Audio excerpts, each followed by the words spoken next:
आज research aptitude के PYQs करेंगे। मैं आपको एक बार इसका बता देता हूँ कि किस किस तरह के क्वेश्चन करेंगे। मैच लिस्ट को मैच करना है रिलायबिलिटी, वैलिडिटी, ऑब्जेक्टिविटी के साथ। उसके बाद असर्शन रीजनिंग के क्वेश्चंस होंगे। क्वालिटेटिव क्वांटिटेटिव से सीधा सीधा क्वेश्चन जो अलग अलग सेशन में किस तरह से घुमा फिरा के पूछा गया है, इस तरह के क्वेश्चंस करेंगे हम। क्रॉस सेक्शनल से, लॉन्गिट्यूडनल रिसर्च से, पीयर रिव्यू से, मतलब कहने का मतलब यहाँ स्केलिंग से क्वेश्चन होगा। हर टॉपिक को कवर किया हुआ है। हाइपोथेसिस के बारे में बात करेंगे, क्रेडिबिलिटी के बारे में बात करेंगे, और बेसिकली हम सैम्पलिंग से भी बहुत अच्छे अच्छे क्वेश्चंस करने वाले हैं। तो काफी सारे क्वेश्चंस रहेंगे इस सेशन में। फिर हम प्लेगरिज्म से रिलेटेड जो क्वेश्चंस आए हैं उसके बारे में बात करेंगे।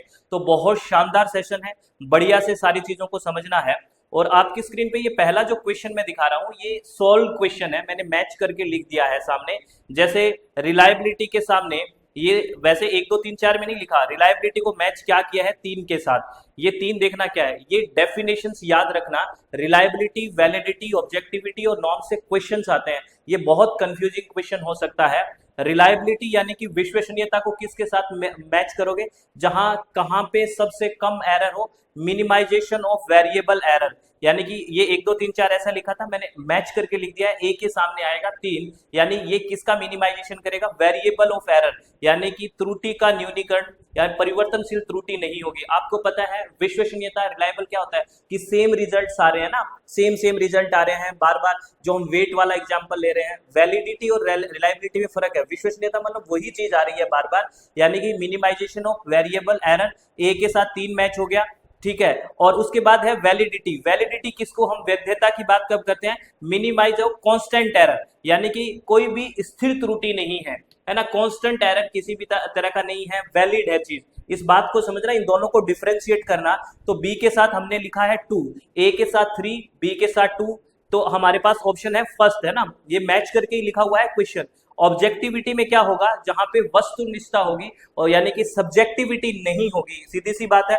तो minimisation of personal error, personal क्या होता है, सब्जेक्टिविटी, तो पर्सनल एरर का मिनिमाइजेशन नहीं होगा, सॉरी पर्सनल एरर है वो मिनिमाइज होगी। इसका मतलब वो क्या है, ऑब्जेक्टिविटी है, वस्तुनिष्ठता है। ये सारे चीजें आपको आराम से समझनी है। नॉर्म्स का मतलब होता है मिनिमाइजेशन ऑफ इंटरप्रेटिव एरर, यानी कि व्याख्यात्मक जो त्रुटि है उसका न्यूनीकरण है। किसी नॉर्म्स के अकॉर्डिंग हो रही है व्याख्या, किसी भी तरह का त्रुटि नहीं है। तो याद रखना रिलायबिलिटी, वैलिडिटी, इसको नोट कर लो। ये क्वेश्चन पक्का रिपीट होने वाला है मुझे लग रहा है, क्योंकि यहाँ पे ये जो टर्म्स है रिलायबिलिटी, वैलिडिटी और ऑब्जेक्टिविटी, ये बहुत अच्छी टर्म्स है रिसर्च एप्टीट्यूड में, ये आपको ध्यान रखना है। तो फर्स्ट ऑप्शन इसका हमारा लिए क्या हो गया, राइट ऑप्शन हो गया, ठीक है। चलो आगे बात करते हैं नेक्स्ट क्वेश्चन की। नेक्स्ट क्वेश्चन से पहले आपको ये की नोट जो लिखने हैं मैं आपको बता दूं। रिलायबिलिटी के सामने क्या लिखना है, यानी कि clear out fluctuating variable error to keep result stable, यानी कि विश्वसनीयता, परिणामों को स्थिर रखने के लिए उतार चढ़ाव वाले परिवर्तनीय जो त्रुटियां हैं उनको दूर करती है। यानी कि यहाँ पे वेरिएबल जो है वो एरर नहीं होता है, फ्लक्चुएटिंग नहीं होती है, वही वो रिजल्ट आते हैं। समझ में आया। उसके बाद वैलिडिटी यानी कि वैधता, clear out systematic constant error, यहाँ पे किसी भी तरह का कांस्टेंट एरर नहीं होता, चीजें वैध होती है। ऑब्जेक्टिविटी में पर्सनल एरर नहीं होगा, मिनिमाइज होगा, सब्जेक्टिविटी नहीं होती, सीधा सीधा पता है। और नॉर्म्स में है basically clear out conceptual interpretive error, यानी कि बेसिकली स्टैंडर्डाइज से काम होगा। तो ये सारी चीजें आपको कीवर्ड के तौर पे लिख लेनी है, हिंदी और इंग्लिश दोनों माध्यम में आपको दिख रही है, बढ़िया से लिख लेना, ठीक है। और ये अपना बैच चल रहा है, इसी सेशन के लिए क्रैश कोर्स भी लॉन्च हो चुका है। नेक्स्ट सेशन के लिए भी हम बात करेंगे अपनी वेबसाइट और ऐप पे। सारा पेपर 1, पेपर 2 एनवायरमेंट साइंस और एजुकेशन पढ़ते हैं, और बोथ मीडियम में हम बढ़िया से पढ़ाई करते हैं, थ्योरी प्लस पीवाईक्यूज के बारे में। चलो आगे बात करते हैं नेक्स्ट क्वेश्चन के बारे में। नेक्स्ट क्वेश्चन है असर्शन रीजनिंग का क्वेश्चन। असर्शन कह रहा है, ये सैम्पलिंग से क्वेश्चन है, probability sampling is appropriate for quantitative research. बढ़िया क्वेश्चन पूछना, क्या कह रहा है, संभाव्यता प्रतिचयन मात्रात्मक अनुसंधान के लिए उपयुक्त है। हम जब बात करते हैं प्रोबेबिलिटी और नॉन प्रोबेबिलिटी सैंपलिंग, आप याद करो प्रायिकता और गैर प्रायिकता सैंपलिंग। तो प्रोबेबिलिटी सैंपलिंग में क्या बात होती है, यहाँ बात होती है कि every sample have equal chance of selection. यहाँ पे हर एक जो सैंपल है, एवरी सैंपल क्या रखता है, इक्वल चांस, हर एक सैंपल इक्वल चांस रखता है। क्योंकि यहाँ पे ये होता है ना कि कोई भी सैंपल चूज हो सकता है, every sample have the equal chance probability में, यानी कि प्रायिकता।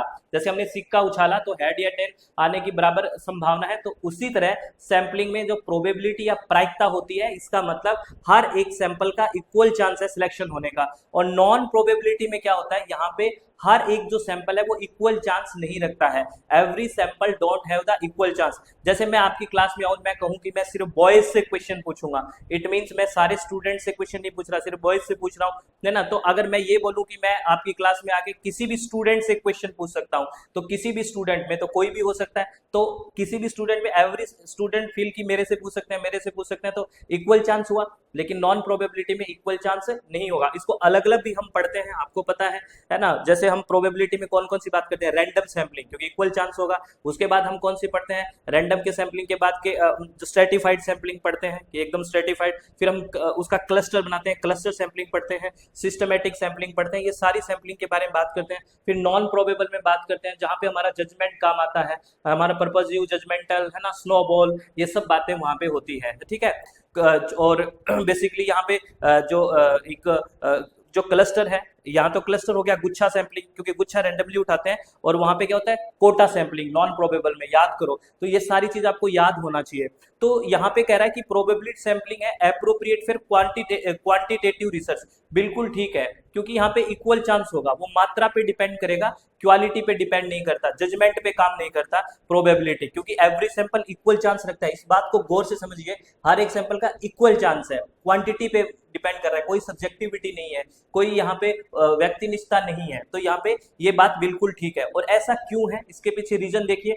Probability sampling helps in reducing bias in selection of samples, because, इसीलिए इसको बिकॉज लगा के पढ़िए, क्योंकि इसीलिए है क्योंकि प्रोबेबिलिटी सैंपलिंग है वो हेल्प करती है reducing bias in selection of sample. Randomly select करोगे, कोई भी सैंपल उठ सकता है, तो बायसनेस या पक्षपात तो हुआ ही नहीं, आपने सब्जेक्टिविटी लेके नहीं आया, क्वांटिटी पे बात कर रहे हो। तो असर्शन भी ठीक है, रीजन भी ठीक है, और इसको सही से एक्सप्लेन कर रहा है। तो first option will be the right option, both A and R correct, and R is the correct explanation of ए।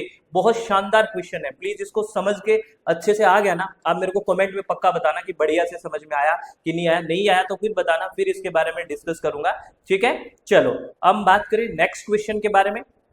अब नेक्स्ट क्वेश्चन देखिए, अब मैं यहाँ पे दो चीज आपको दिखाऊंगा। ये देखिए, आपका सेम सेशन में अलग अलग पारी में किस तरह से क्वेश्चन पूछा गया।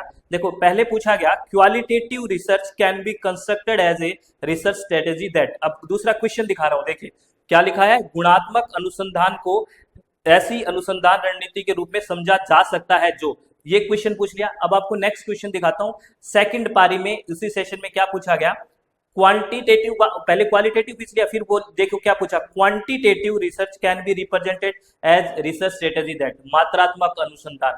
अब देखिए इस तरह से क्वालिटेटिव का पूछा, सेकंड पारी में क्वांटिटेटिव का पूछा, तो बढ़िया क्वेश्चन है, कंपैरेटिवली स्टडी करके देखो आप। तो इसका देखिए क्या कह रहे हैं, qualitative research can be constructed as a research strategy that. Quality की बात होगी, गुणवत्ता की बात होगी, वहां कुछ बातें आप याद करो। जहां गुणवत्ता होगा वहां सब्जेक्टिविटी होगी, आपको पता है सब्जेक्ट टू सब्जेक्ट वेरी करता है। वर्ड्स होगा, शब्दों में बात होगी, क्वालिटी की बात होगी, तो है ना। यहाँ पे इंडक्टिव की बात करते हैं हम, आपको याद है, इंडक्टिव मतलब आगमनात्मक की बात करते हैं। यहाँ पे पोस्ट पॉजिटिविस्टिक अप्रोच की बात करते हैं। ये सारी चीजें आपके दिमाग में आ जाना चाहिए, जैसे क्वालिटेटिव नाम आया तो इस तरह की चीज देखते हैं। चलो पहला कह रहा है इंटेल्स ए डिडक्टिव अप्रोच। देखो यहीं से गलत हो गया, डिडक्टिव नहीं है, इंडक्टिव है, अभी मैंने बताया आपको। क्वालिटेटिव में ये काट दीजिए, has incorporated the practices and norms of natural scientific model. ये क्या कह रहा है, नेचुरल साइंटिफिक मॉडल ये कहता है कि हम सैंपल में इकट्ठे करें और ठीक है सारे, और उनको सही से साइंटिफिक वे में करें तो 100% सच को जान सकते हैं, ये बात करता है। और ये बात करता है बेसिकली पॉजिटिविस्टिक, जबकि क्वालिटेटिव पोस्ट पॉजिटिविस्टिक होता है। ये जो बात कर रहा है ये क्वांटिटेटिव की बात कर रहा है, तो ये भी नहीं होगा, आराम से समझिए इस चीज को। और थर्ड ऑप्शन कह रहा है embodies a view of social reality as constantly shifting emerging property of for individual creation। यहाँ पे देखिए इंडिविजुअल क्रिएशन आ गया, बिल्कुल, यानी कि वस्तुनिष्ठता नहीं आके व्यक्तिनिष्ठता आ गया। तो जहां व्यक्तिनिष्ठता आ गया, इंडिविजुअल की बात होने लग गई, पर्टिकुलर की बात होगी, तो वो क्वालिटेटिव होगा। तो यहाँ ये क्वालिटेटिव का सीधा सीधा ऑप्शन बन गया।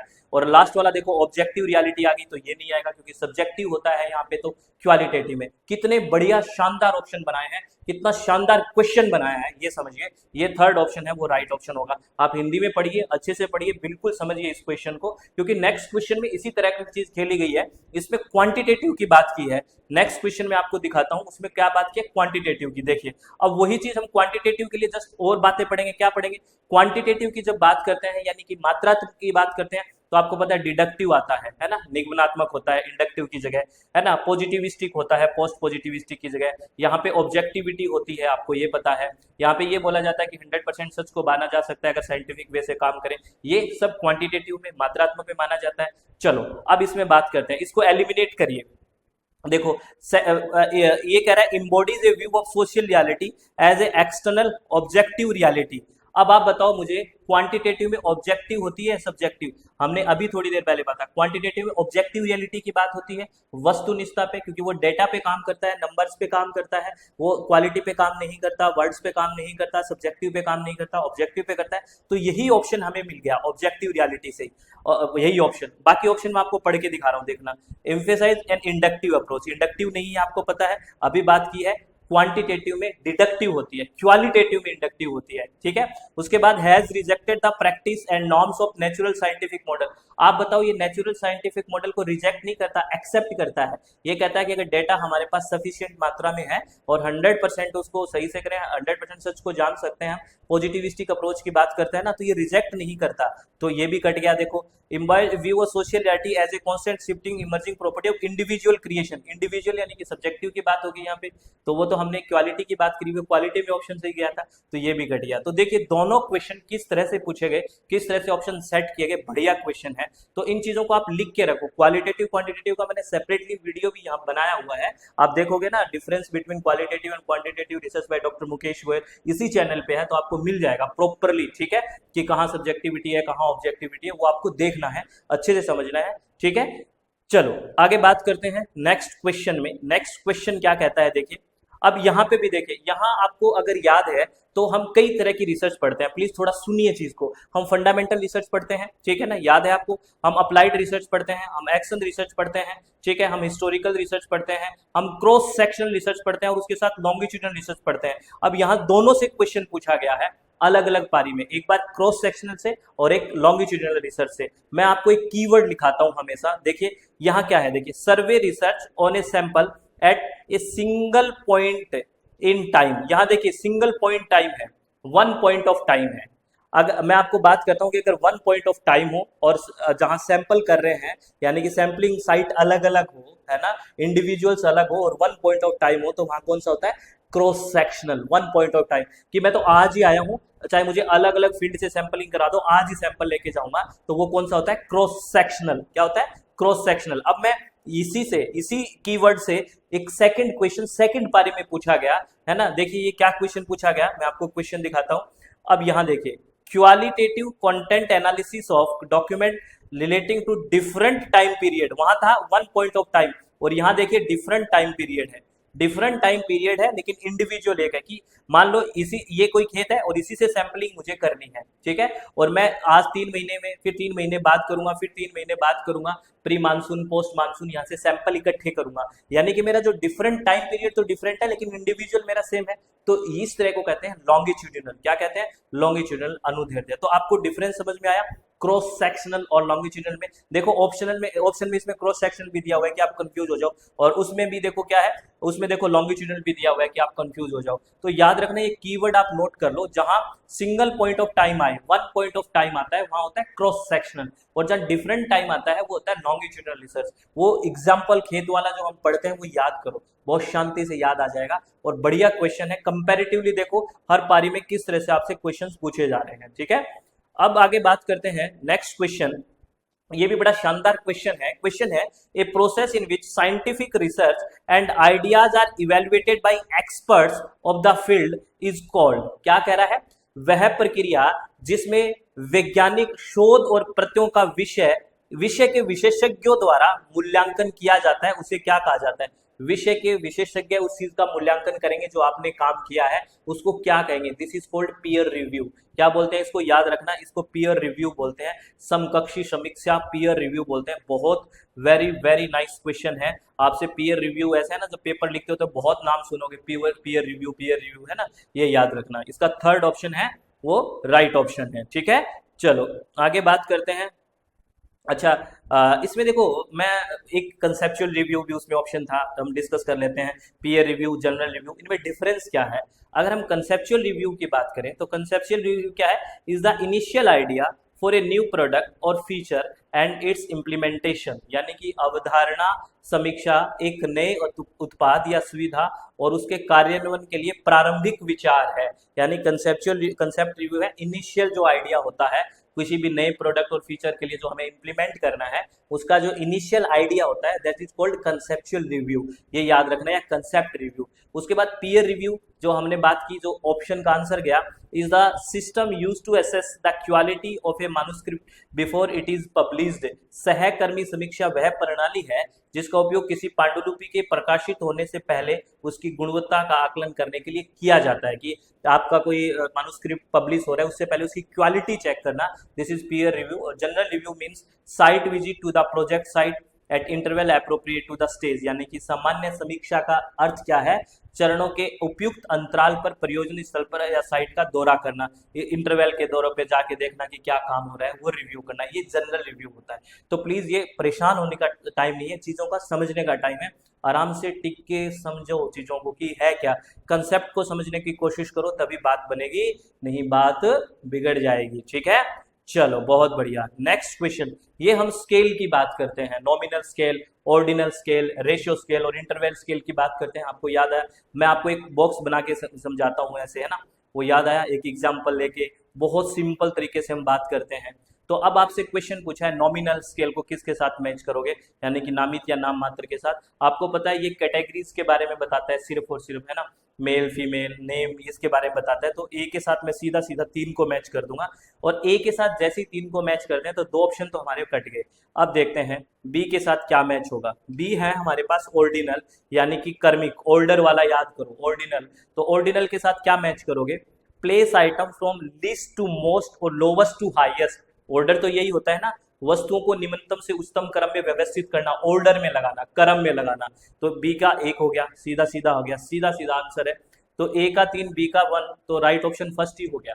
ठीक है, उसके बाद रेशियो स्केल की बात करते हैं, enables researcher to determine the proportions easily. बात ये किसकी कर रहा है, अनुपात की कर रहा है, तो अनुपातों का निर्धारण करने में सक्षम बनाना, सीधा सीधा रेशियो अनुपात। और इंटरवल क्या होता है, बीच का अंतराल, यानी कि precisely how far apart the items are, यानी कि एक आइटम दूसरे से कितनी दूर है, इंटरवल बताना, वस्तुओं के बीच सटीक अंतर को प्रदर्शित करना, ये अंतराल वाला हो गया। तो राइट ऑप्शन फर्स्ट हो गया। ये बहुत इंपॉर्टेंट क्वेश्चन है, आपको पूछ लेते हैं। अब मुझे आप एक क्वेश्चन का आंसर दे दो, बहुत इजी क्वेश्चन है, मैं कई बार आपसे पूछता हूँ। आप बताइए एज्यूम जीरो किस में होता है और एब्सोल्यूट जीरो किस में होता है। ये क्वेश्चन आपसे पूछते हैं, एज्यूम जीरो किस में होता है, और एक पूछ रहा हूं मैं एब्सोल्यूट जीरो किस में होता है, एब्सोल्यूट जीरो। आप मुझे आंसर करें कमेंट में, और प्लीज आप मैक्सिमम आंसर किया करो कमेंट में, तभी बात बनेगी। अगर 2 वे कम्युनिकेशन नहीं होगा तो मजा नहीं आता। ठीक है, हर इंसान को अच्छा कॉन्फिडेंस की जरूरत होती है, और इस पे 2 वे कम्युनिकेशन में हम सब कॉन्फिडेंट फील करते हैं कि हम जो कर रहे हैं वो बहुत बेहतर है, सबके काम आ रहा है। ठीक है, चलो, identify the correct sequence of steps in the process of deduction from the following. निम्नलिखित में से निगमन की प्रक्रिया के चरणों का सही क्रम पहचानिए। डिडक्शन, जब भी डिडक्शन की बात होती है तो आपको डीजीपी याद आ जाता होगा।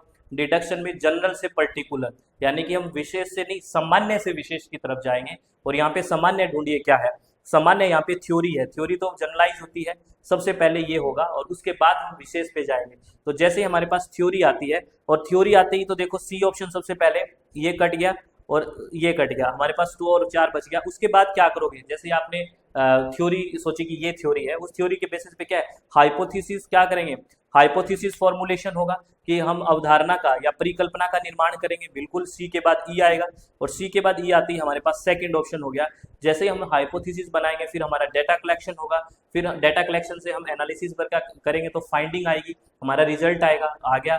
ठीक है, उसके बाद हम जो हाइपोथेसिस हमने बनाई थी, परिकल्पना बनाई थी, उसको टेस्ट करेंगे, तो हाइपोथेसिस टेस्टिंग लास्ट में आ जाएगा। तो या right option C E A D B will be the right option, second option हो गया। अच्छा क्वेश्चन है, इंपॉर्टेंट है, हर बार इस तरह के क्वेश्चन आते हैं, आगे पीछे करके अरेंज करवाने की कोशिश की जाती है, तो प्लीज अच्छे से किया करो, है ना, जल्दबाजी मत किया करो। ठीक है, चलो आगे बात क्वेश्चन की करते हैं। ये क्वेश्चन बड़ा बढ़िया क्वेश्चन है, बेसिकली इसमें ना गहराई ली गई है चीजों की, किसी ने ये कंसेप्ट दिया है उस पे ये क्वेश्चन है ना। आंसर आप फट दी कर देते हो, लेकिन इस क्वेश्चन के पीछे का कंसेप्ट समझना। इन qualitative research the criteria that parallel internal validity, गुणात्मक शोध में वह मानदंड जो आंतरिक वैधता के समानांतर चलता है। इंटरनल वैलिडिटी के समांतर क्या चलता है, आपको आंसर मैं बता देता हूं, क्रेडिबिलिटी चलता है इंटरनल वैलिडिटी के पैरेलल, विश्वसनीयता यानी कि चलता है किसके, जो आंतरिक वैधता है उसके समानांतर। अब एक्सटर्नल वैलिडिटी के क्या पैरेलल चलता है, ट्रांसफरेबिलिटी किसके पैरेलल है, ट्रांसफर एक्स्ट्रा, यानी कि ये चीज बाहर भी ट्रांसफर हो रही है, तो यहाँ याद आ रहा है ना कि एक्सटर्नल वैलिडिटी। तो मैं आपको एक टेबल बता देता हूँ, वो याद रखना, और नहीं समझ में आई है तो बताना, ये बहुत बढ़िया है, लिंकन और गुब्बा ने दिया। इंटरनल वैलिडिटी को हम किसके साथ मैच कर रहे हैं, क्रेडिबिलिटी के, यानी कि ये पैरेलल चलता है, तो मैच का मतलब ये कह रहा हूँ कि ये इसके पैरेलल है। अगर मैं बात करूं एक्सटर्नल वैलिडिटी, तो है वो ट्रांसफरेबिलिटी के पैरेलल है। अगर रिलायबिलिटी की बात करें तो रिलायबिलिटी यानी कि विश्वसनीयता, वो किसके पैरेलल है, डिपेंडेबिलिटी के, याद रखना है। और ऑब्जेक्टिविटी किसके जो पैरेलल है, ये कंफर्मेबिलिटी के है। तो ये बहुत इंपॉर्टेंट है। अब थोड़ा सा चीजें गहराई से पूछी जाने लग गई है, तो प्लीज जो चीजें आप एकदम ट्रेडिशनल पढ़ रहे थे उससे थोड़ा अपडेट हो जाइए चीजों से, बहुत नीचे गहराई से जाने की कोशिश कीजिए। ये क्वेश्चंस बहुत शानदार तरीके से पूछे जाने लग गए हैं, ठीक है, ये आपको ध्यान रखना है। नेक्स्ट क्वेश्चन की बात करते हैं। नेक्स्ट क्वेश्चन सैम्पलिंग से लिया हुआ है, बढ़िया क्वेश्चन है। अब क्वेश्चन है, suppose a researcher created a list of the names of everybody in A population of interest and selected every 10th name in order to get a list of participants comprising the sample. This type of sampling is called, कह रहा है एक शोधकर्ता ने लक्ष्य जनसंख्या के प्रत्येक व्यक्ति के नामों की एक सूची तैयार की और प्रत्येक 10वें नाम का चयन करके प्रति 10 में शामिल प्रतिभागियों की एक सूची बनाई। प्रतिचयन के इस प्रकार को क्या कहा जाएगा। अब याद करिए, इसको हम बोलेंगे सिस्टमेटिक सैंपलिंग। क्या बोलेंगे, व्यवस्थित प्रतिचयन या सिस्टमेटिक सैंपलिंग बोलेंगे। क्यों बोलेंगे, आपको याद है कि पहला नंबर हम जो भी उठाएंगे, कह रहे हैं उसका आगे 10वां, यानी सिस्टम से काम।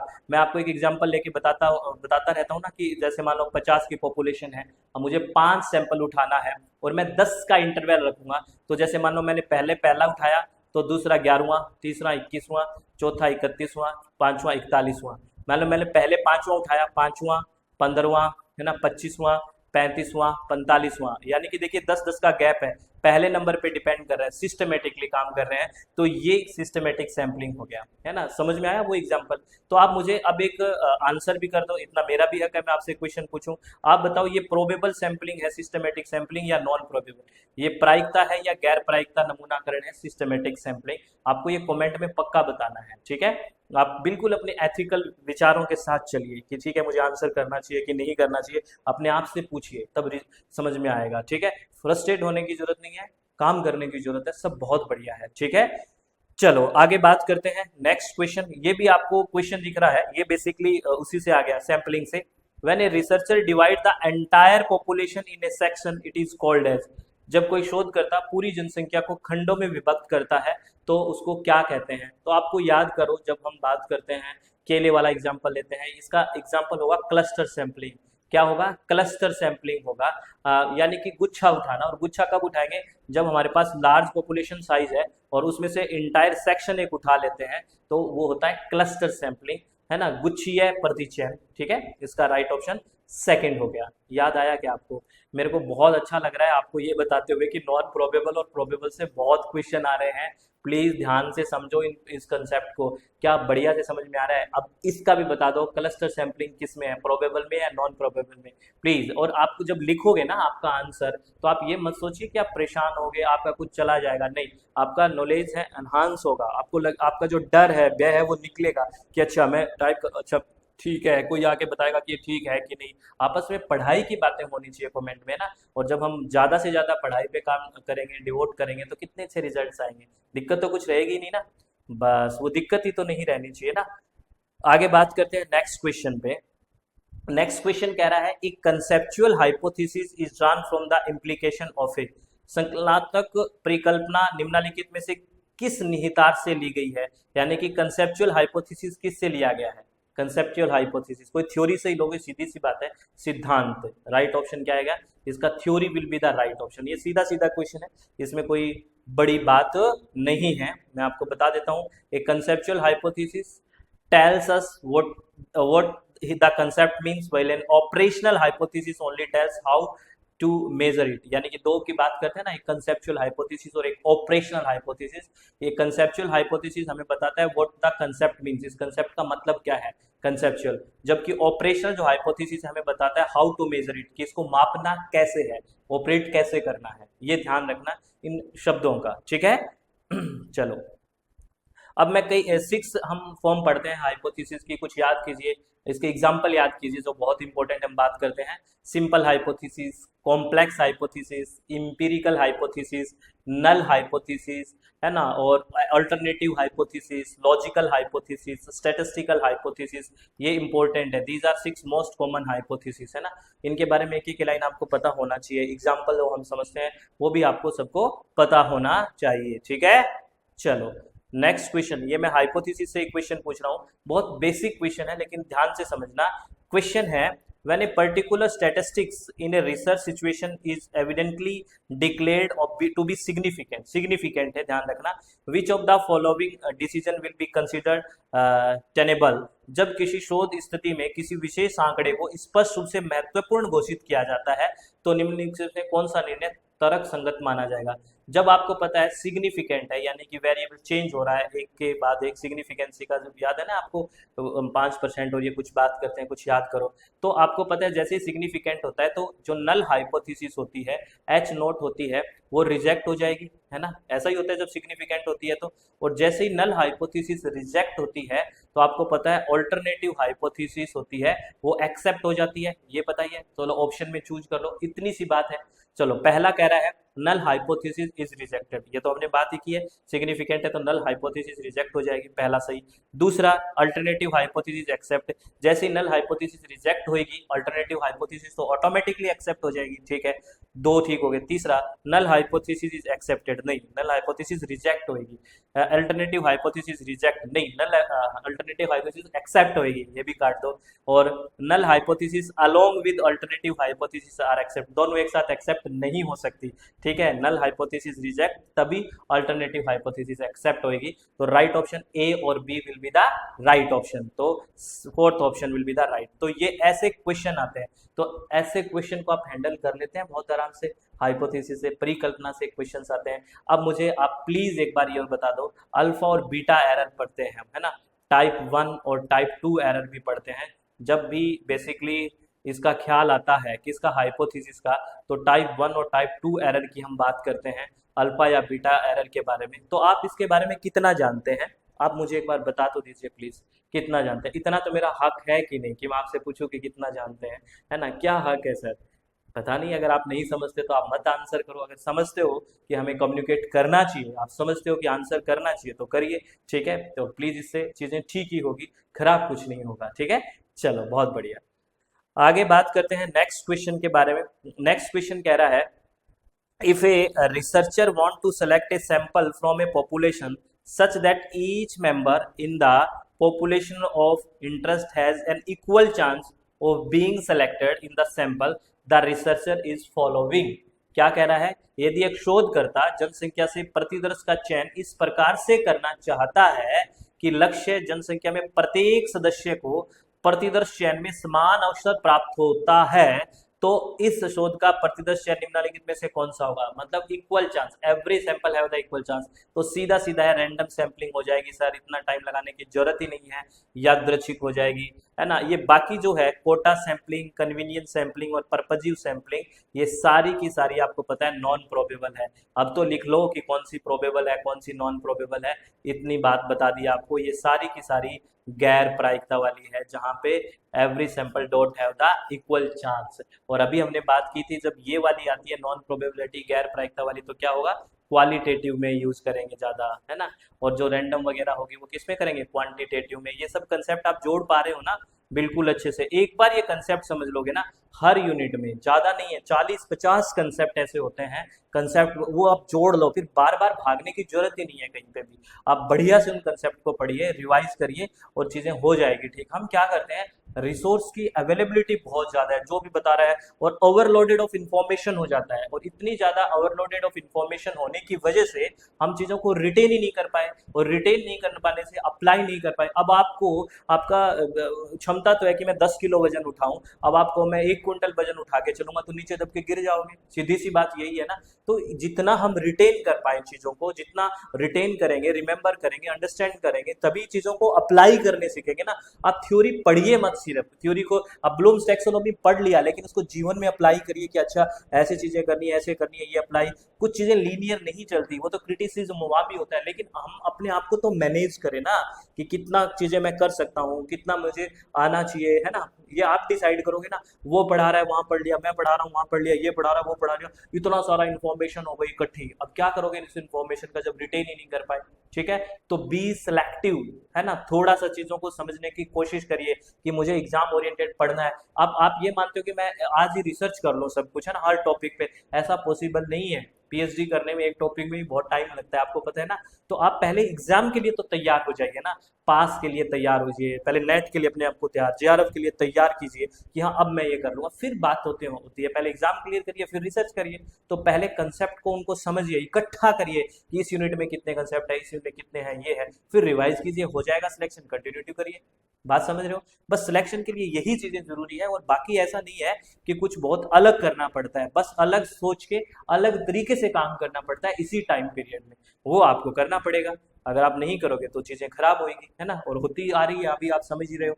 A student commits level 2 plagiarism while submitting thesis or dissertation as per UGC regulation the student shall be, एक विद्यार्थी विश्वविद्यालय अनुदान आयोग के विनियमों के अनुसार अपने शोध प्रबंध या लघु शोध प्रबंध में साहित्य चोरी के स्तर 2 का अपराध करता है तो उसके अंतर्गत विद्यार्थियों को कैसे दंडित किया जाएगा। आपको पता है हम लेवल 0 से स्टार्ट होते हैं, लेवल 1, लेवल 2 और लेवल 3, ये 4 लेवल होते हैं। लेवल 4 नहीं होता है, लेवल 0 से लेवल 3 तक टोटल 4 होते हैं, ये याद रखना। Level 0, level 1, level 2, level 3। अब इसने लेवल 2 का प्लेगरिज्म कर दिया है तो उसको आपको पता है 1 साल का, 1 ईयर का बोला जाएगा। भी इसको ठीक करके तो देखिए यहाँ पे सीधा सीधा पीरियड ऑफ 1 ईयर लिखा हुआ है ना। Debate from the submitting a revise script है for a period of 1 year, यानी कि 1 वर्ष की अवधि के लिए संशोधित पांडुलिपि जमा कराने से वर्जित कर दिया जाएगा कि आप 1 वर्ष के लिए करके आइए, इसको ठीक को करके आइए। अगर लेवल 1 होता तो 6 महीने के लिए हो जाता, ठीक है। लेवल 0 होता तो माफ होता, ये मैं आपको बता देता हूँ, ये याद रखना।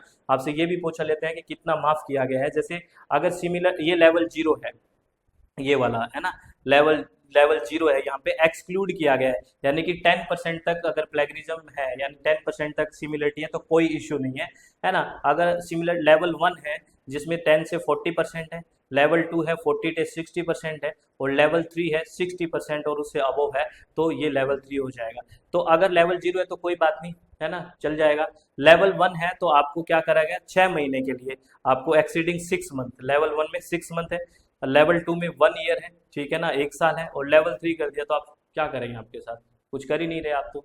पढ़ लीजिए जाके, जाओ, ठीक है ना, लिखा हुआ है ना, such student shall be given any mark and credit for such student shall not, ये नॉट मत बोलना, such student shall not be given any mark और credit for the plagiarise script and here registration for that course to be cancelled. Registration तो ध्यान रखना, इस level का plagiarism मत कर देना कि रजिस्ट्रेशन ही गायब हो जाए, कैंसिल हो जाए। ये इंपॉर्टेंट चीजें हैं, ये ध्यान रखा करो, ये बहुत बहुत इंपॉर्टेंट बातें हैं, ठीक है।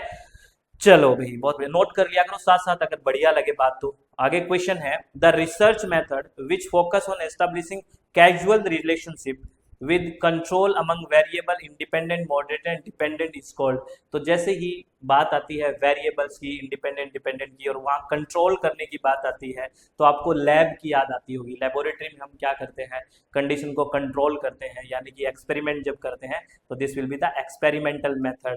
यहाँ आया आपको कॉज एंड इफेक्ट। तो आप मुझे एक बात बता दीजिए, प्लीज बता दीजिए, मैं इतनी बात इसलिए पूछ रहा हूँ कि आप ये कंसेप्ट क्लियर हो जाए। आप मुझे बताइए इंडिपेंडेंट वेरिएबल और डिपेंडेंट वेरिएबल, एक होता है इंडिपेंडेंट वेरिएबल जिसको स्वतंत्र चर बोलते हैं, एक डिपेंडेंट वेरिएबल जिसको हम आश्रित चर बोलते हैं। मुझे बताइए इसमें इफेक्ट कौन सा है, प्रभाव कौन सा है, इफेक्ट कौन सा है, ये आपको बताना है डिपेंडेंट और इंडिपेंडेंट में। सिंपल क्वेश्चन है, बता दोगे, मुझे पता है बता दोगे आप, बहुत बढ़िया। नेक्स्ट क्वेश्चन, नेक्स्ट क्वेश्चन कुछ यहाँ पे आपको रिसर्च दी हुई है, जैसे केस स्टडी के बारे में, है ना, और observational research, longitudinal research, experimental research आपको मैच करना है, यानी कि प्रकरण अध्ययन, प्रेक्षणात्मक शोध, अनुदैर्ध्य शोध और प्रयोगात्मक शोध। तो केस स्टडी की बात करते हैं, और केस स्टडी की जब भी बात हो ना तो इन डेप्थ शब्द देख लिया करो, है ना, कि आपको गहराई में जाके गहन अध्ययन करना है, केस को अध्ययन करना। तो केस स्टडी मेरे को थर्ड सीधा सीधा दिख रहा है, in depth study of a single और ए फ्यू इंडिविजुअल, यानी कि ए का 3 है इन डेप्थ, और जैसे ए का 3 आया तो सिर्फ और सिर्फ इसी लास्ट ऑप्शन में ये देखिए, और फोर्थ ऑप्शन बन गया ए का 3, बी का 2 है, यानी कि ऑब्जर्वेशनल रिसर्च में सीधा सीधा study of behaviour in their natural setting without intervention. ये अलग से भी क्वेश्चन हमने शुरू में बात की थी, कभी याद करो, यानी कि किसी भी तरह का मैनिपुलेशन नहीं कर सकते आप, नेचुरल कंडीशन में ऑब्जर्व करोगे। तो आपसे ऐसा क्वेश्चन पूछा गया कि स्टेटमेंट में पूछा गया था कि ऑब्जर्वेशन में मैनिपुलेट कर सकते हैं, नहीं, उसको काट दीजिए, मैनिपुलेट नहीं कर सकते। और लॉन्गिट्यूडिनल स्टडी हम अभी करके आए हैं थोड़ी देर पहले, है ना, study with A group of participant in observe measured over time, है ना, ये लॉन्गिट्यूडिनल हो गया। और एक्सपेरिमेंटल में मैनिपुलेशन वाली बात हो जाएगी, देखिए एक्टिवली मैनिपुलेट करना, है ना, कंट्रोल्ड वेरिएबल, ये सब बात हो जाएगी। तो राइट ऑप्शन कौन सा हो गया, फोर्थ हो गया। अच्छा क्वेश्चन है, बहुत बढ़िया है, सारी रिसर्च के बारे में आपको पता होना चाहिए। मैं अगेन कह रहा हूँ, बढ़िया से 2 वे कम्युनिकेशन करिए, बताइए आपको लेक्चर कैसा लगा, क्या और बातें पढ़नी है, आप डिस्कस करेंगे, तभी मैं आपसे आपके लिए टॉपिक्स लेके आता रहूंगा, बात करते रहेंगे, डाउट्स क्लियर करते रहेंगे। जब तक पता नहीं चलेगा, यानी कि प्रॉब्लम पता होना चाहिए, तभी सॉल्यूशन होगा ना, ठीक है, बढ़िया से बात करते रहिए। और अब मैं आपको बता देता हूँ, अपनी वेबसाइट है www.swmg.in, प्ले स्टोर पे अपनी मोबाइल ऐप है दैट इज SWMG, और कॉन्टैक्ट नंबर भी आपको ऐप यहाँ पे दिख रहे हैं। यहाँ पे हम कंप्लीट पेपर 1 हिंदी और इंग्लिश माध्यम में पढ़ते हैं, पेपर 2 इन्वायरमेंट साइंस और एजुकेशन, और इस सेशन के लिए क्रैश कोर्स भी है, आप विलिंग है तो ज्वाइन कर सकते हैं, सबका लिंक भी आपको डिस्क्रिप्शन बॉक्स में मिल जाएगा, ठीक है। तो आप हमेशा खुश रहें, अपने चित्त को शांत रखें, बी काम, बी रिलैक्स, सब बहुत बढ़िया है, सब बहुत बढ़िया होगा, बस फालतू की चीज़ों में अपना टाइम वेस्ट ना करें, बी फोकस्ड, ठीक है। तो बहुत बहुत धन्यवाद, thank you, thanks a lot friends, take care, be happy, बहुत बहुत धन्यवाद।